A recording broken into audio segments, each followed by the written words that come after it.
Okay, very funny, guys. All right, now settle down. Settle down. I think I'm ready to join the team. Can we make a vote to push him through? Hands up, push him through! I don't know. Can he say? Can you say it? Can you say, Mr. Patton? No, I can do it. I can say it. Come on. No more fucking around. Come on. Here goes. This is movie night.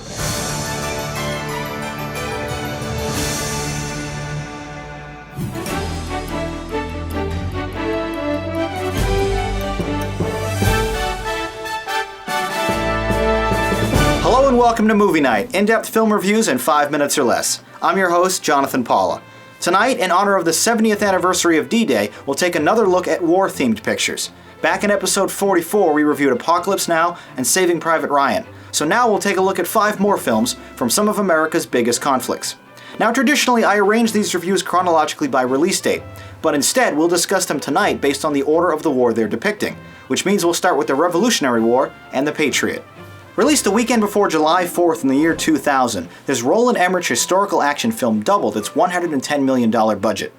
Mel Gibson stars as a peaceful farmer living in South Carolina in 1776, who is compelled to lead the colonial militia after a sadistic British officer needlessly murders his son. Suddenly changing from a relaxed and loving individual to a violent soldier hell-bent on revenge, Gibson provides a convincing and emotionally strong performance that drives the almost 3-hour movie. When he storms out of his burning house carrying a literal handful of weapons, it's obvious he means business and has passed the point of no return. As the determined father leads his ragtag group of men into battle, he proves to be a resourceful and resilient strategist, often outsmarting the British, including one memorable moment when he participates in a prisoner exchange using straw dummies. The talented ensemble supporting cast includes Heath Ledger, Jason Isaacs, Chris Cooper, Renee Auberjonois, Tom Wilkinson, Donald Logue, Adam Baldwin, and dozens of other faces that populate the battlefields. The men and the few ladies present do a fine job with the period-accurate dialogue, but only Isaacs really stands out from the crowd with his impossibly despicable portrayal of the fiendish redcoat. Overtly reluctant to war with England, our titular hero warns early that an elected legislator can trample a man's rights as easily as a king can. Besides giving us insight into Gibson's intellect and understanding of 18th century politics, that line is also a poignant commentary on today's culture, some 200 years later.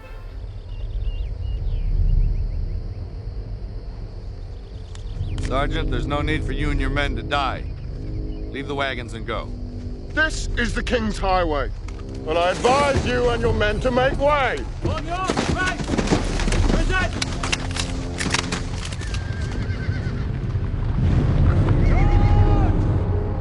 Fire!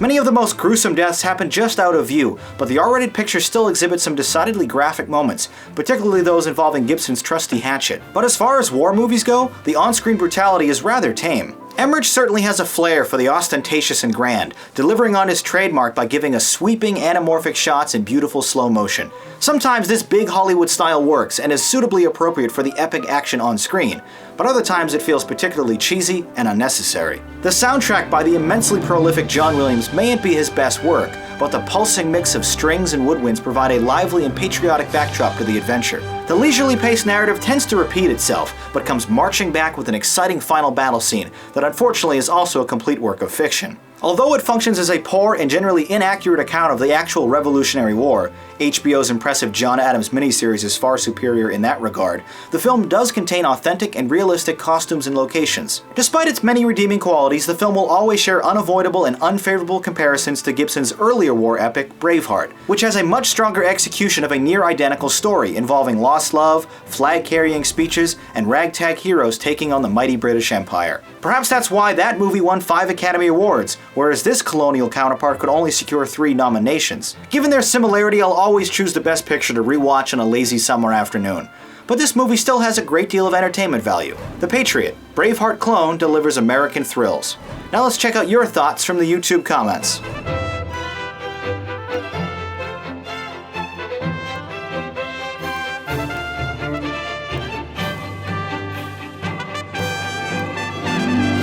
Our scores for The Patriot, a double 7.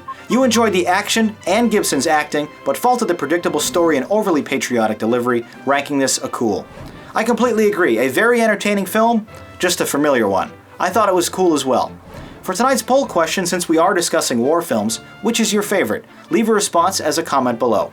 Skipping over the War of 1812, let's check out America's next big war at home with the film Gettysburg. This biographical war drama saw limited release in October of 1993, where it managed to earn back only $10 of its $25 million budget. Originally conceived as a 6-part miniseries for television, this sprawling epic was foolishly left unedited and released as a feature film, becoming officially the longest American movie ever made. At over 4.5 hours long, this watered-down, PG-rated experience is quite nearly a real-time depiction of the Civil War's deadliest battle from which it borrows its namesake. Director Ronald F. Maxwell's unfocused story feels more like a low-rent dramatization from a historically accurate Discovery Channel documentary than a true Hollywood movie. There are no protagonists or an actual plot, but Tom Berenger, Jeff Daniels, Martin Sheen, Stephen Lang, Sam Elliott, and a host of other character actors and a dozen battalions of amateur war reenactors float in and out of the script as history's events allow. They all do a fantastic job supporting ridiculous facial hair and recreating the unimaginable emotions of such a turbulent time in America's history. Daniels especially puts forth a remarkably inspiring and emotional performance, breaking down in front of his brigade when professing the importance of fighting not for freedom or slavery, but for each other. As a last-minute replacement for the Confederate General Robert E. Lee, Sheen remarks on the requirements of war: to be a good soldier, you must love the army. To be a good commander, you must be able to order the death of the thing you love. Based on the novel The Killer Angels by Michael Shaara, the movie meticulously recreates the strategy, intrigue, and heartbreak surrounding those 3 July afternoons in a Pennsylvania field. And it should be required viewing for all school children and Civil War buffs. Seems to me that we're the back door. Everything's going on at the front door. Well, gentlemen, that hill is steep. It's rocky. It's bare. To come straight up it is impossible. No, the Reb army is going to swing around. It's gonna come up through that notch, right over there. It'll move under the cover of trees, try to get round the flank. Gentlemen, we are the flank. Gentlemen,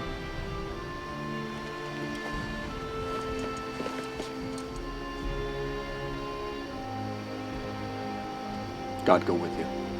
The wide and patient visual style allows for ample time to appreciate the scenery, understand the cluttered battles, and the grand landscapes filled with thousands of dueling soldiers. Randy Edelman's patriotic and moving score thankfully lends a great deal of legitimacy and mood to the film, but is hardly enough to keep things interesting. The climax of the movie, faithfully depicting the famous Pickett's Charge, contains, and I kid you not, 8 full minutes of soldiers marching to music. No fighting, no gunfire, no dialogue, just a few thousand people walking across a field to their certain death. It's sequences like this and a dozen other entirely extraneous scenes that make this film's laborious pace entirely inexcusable. At a more traditional length, with a tighter edit, this would be a compelling, engaging, well-acted, and moving story of the Battle of Gettysburg. But at 271 minutes, it's excruciatingly insufferable to actually sit through. I set out to watch this film last July 1st on the 150th anniversary of the battle, but because I kept falling asleep watching the movie, in the middle of the day no less, I didn't finish the film for 2 more days, meaning my viewing experience literally lasted as long as the 3-day battle itself. It's unlikely I'll ever watch this again, or its equally lengthy prequel Gods and Generals, but on a single viewing, there are some important and redeeming qualities here. Gettysburg. Incredible dramatization, but painfully long. Now let's see what you had to say about this war epic in the YouTube comments.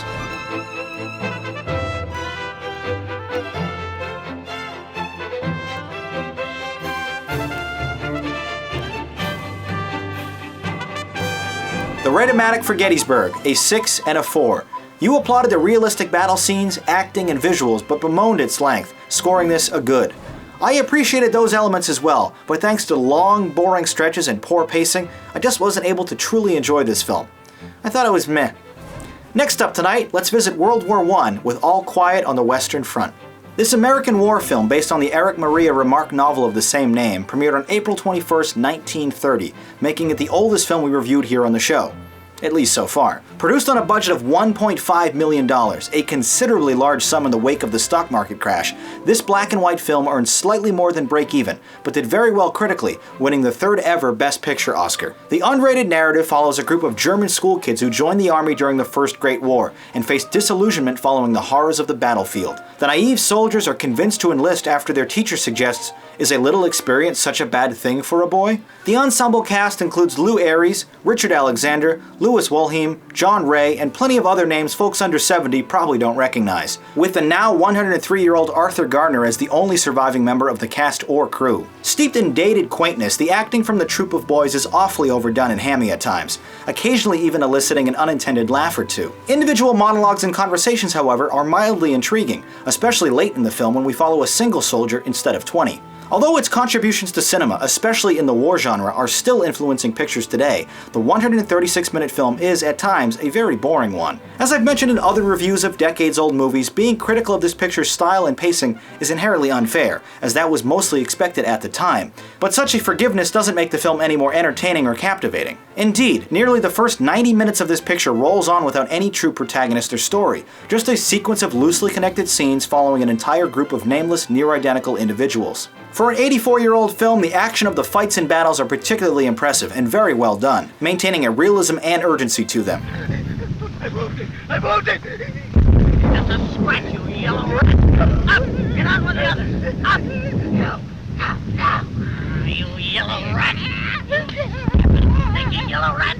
Let the others do it, eh? Get up! Get up! Get up! Forward! Forward! Got him!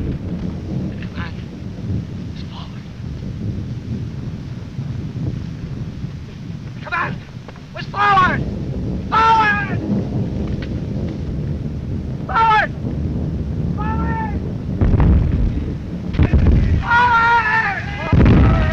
The high-pitched and garbled sound effects during these scenes may have been realistic back in the day, but they sound more like listening to a dying cassette deck stuck in a washing machine now. The poor sound quality also makes it extremely difficult to identify who's talking in several scenes, since director Louis Milestone rarely punches in for a close-up. Otherwise though, he makes fine use of the wide 4x3 frame with long tracking shots in between slow dips to black that bookend every scene. Throughout it all, we're witness to the horrors of war, from fending off a mischief of rats, to eating too much food, to senselessly running straight into a machine gun. Limited by the technical shortcomings of its era, the inconsistent frame rate during some action sequences is unfortunate and distracting. The film's opening title cards inform us that David Bruckham is responsible for the musical score, but I honestly don't recall ever hearing one. The movie is instead covered by an unsettling blanket of silence, with the film living up to its name rather appropriately. Decidedly sympathetic towards the German forces, this picture still shares some rather poignant themes about duty to country and the meaningless of war. I only wish it could have had a narrower focus or a faster pace. A touchstone in American cinema, I'm glad I watched this one at least once,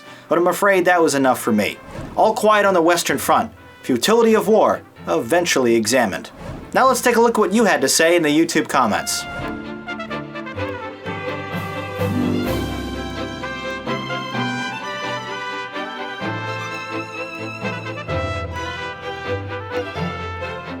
A 9 and a 5 for All Quiet on the Western Front.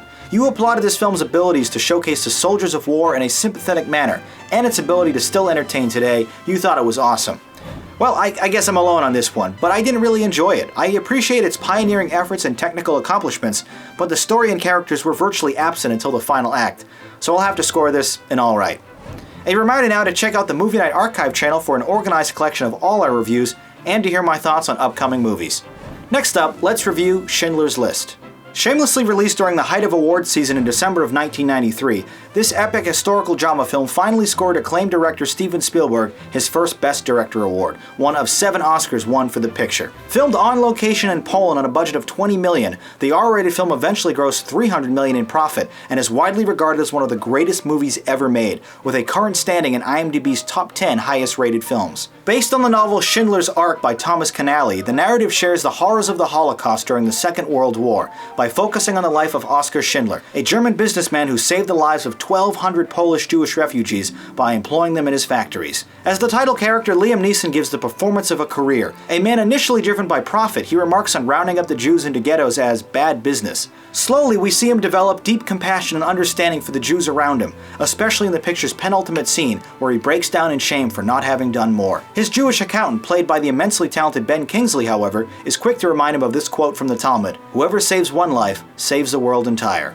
Opposite them is Ray Fiennes, who is positively brilliant as a despicable SS officer running a concentration camp. But then again, it's not hard to make a Nazi look bad. It's the precious balance of humanity and cruelty that drives this picture's many disconnected scenes. Like when German officials tell Jews boarding a passenger train they'll eventually be reunited with their belongings, yet we see the Nazis rifling through their valuables in the very next scene. Or the frightening reality of women prisoners piercing their own fingertips for blood to use as makeup for their faces so they don't appear too sickly and unworthy of living. But occasionally we're witness to small acts of defiance and kindness that make the depressing story slightly more bearable. I'm confused, however, by the picture's inconsistent use of language.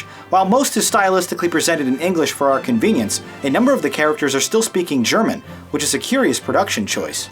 They fear us because we have the power to kill arbitrarily. A man commits a crime, he should know better. We have him killed and we feel pretty good about it. Or we kill him ourselves and we feel even better. It's not power, though. That's justice. It's different than power. Power is when we have every justification to kill, and we don't. Filmed entirely in black and white, the brilliance of Spielberg's direction is how dynamic and artistic each and every frame is, without ever becoming too showy. Although very seldom used, famed composer John Williams' Oscar-winning score makes excellent use of a chorus of slow-moving violins, providing a haunting melody for the movie's most somber scenes. At 3 hours and 15 minutes in length, the film does tend to wander, but a more focused final act really drives home the story. An epilogue sequence that sees the actors of the film accompanying their real-life counterparts and laying stones on Schindler's actual tombstone is a touching and emotional moment, but it feels a bit forced and heavy-handed too. With gut-wrenching performances, thoughtful dialogue, beautiful cinematography, and a crucial message about hope and salvation, this is a masterpiece of cinema from top to bottom. An accurate but often bleak account of the darkest period in recorded history, this film is required viewing for all mankind, lest we forget what truly happened there. Certainly not an easy one to watch or rewatch, the undeniable importance of this film overshadows any of its flaws. Schindler's List, unflinching and heartbreaking, powerful story. Now let's read 6 of your reviews from the YouTube comments.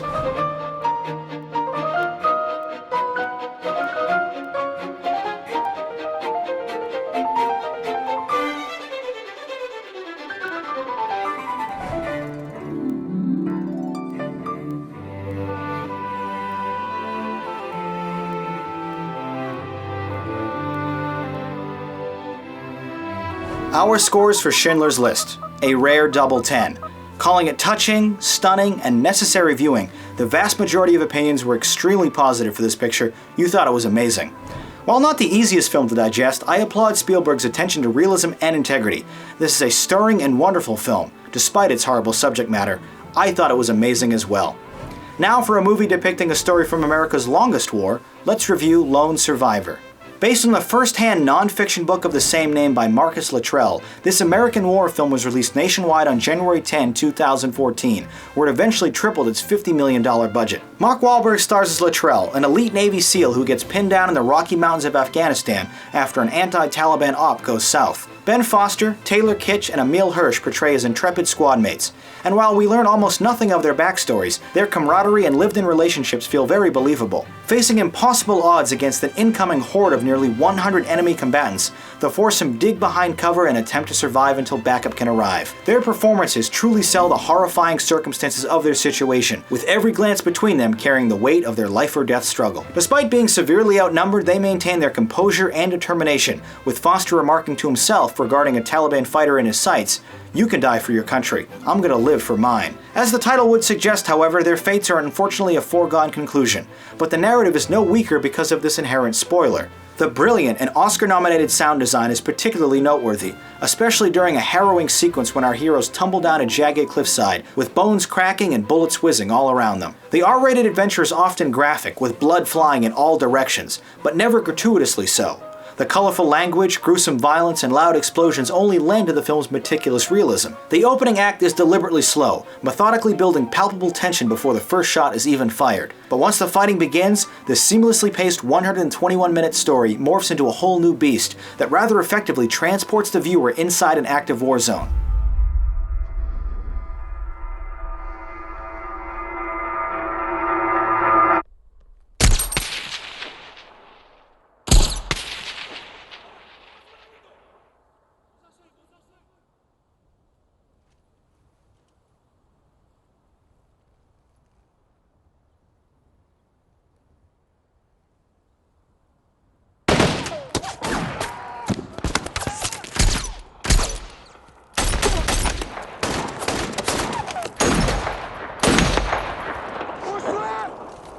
Marcus, move! For those who don't watch until the end of the credits, you'd be forgiving for assuming this picture was filmed on location in the rural hillsides of Afghanistan, and not in New Mexico. A minimalist score from the rock band Explosions in the Sky and composer Steve Jablonsky is a droning and appropriate backdrop that suitably elevates the mood without ever distracting. Director Peter Berg balances the action in the field with rescue efforts back at the base, all filmed via a handheld anamorphic frame. With the events of this story and the war itself still so fresh in the family's minds, special care was taken to make sure they approved of the final portrayal, and the treatment here is a respectful one that honors their memories rather than exploiting them. Their Afghan adversaries, however, are given nary a line of dialogue or development, just faceless individuals for Wahlberg's team to pick off one at a time with abrupt headshots. Although the narrative isn't particularly deep and few morals or lessons are ever learned, this is a strong and thrilling war film for a new generation of soldiers, and one I wouldn't mind watching again. Lone Survivor. Shallow story surrounds disturbing experience. Here's what you had to say in the YouTube comments.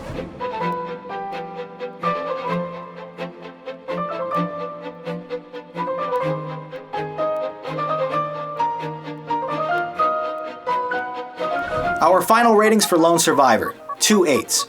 Widely mixed but still positive scores for this picture, with everyone applauding the realism and battle scenes. You thought it was great. Highlighting the last moments of brave men who fought and died for a cause they believed in, this is a gripping and compelling picture I'll be rating a great as well. Finally tonight, let's hear what you're saying about movies currently playing in theaters with some of your tweet critiques.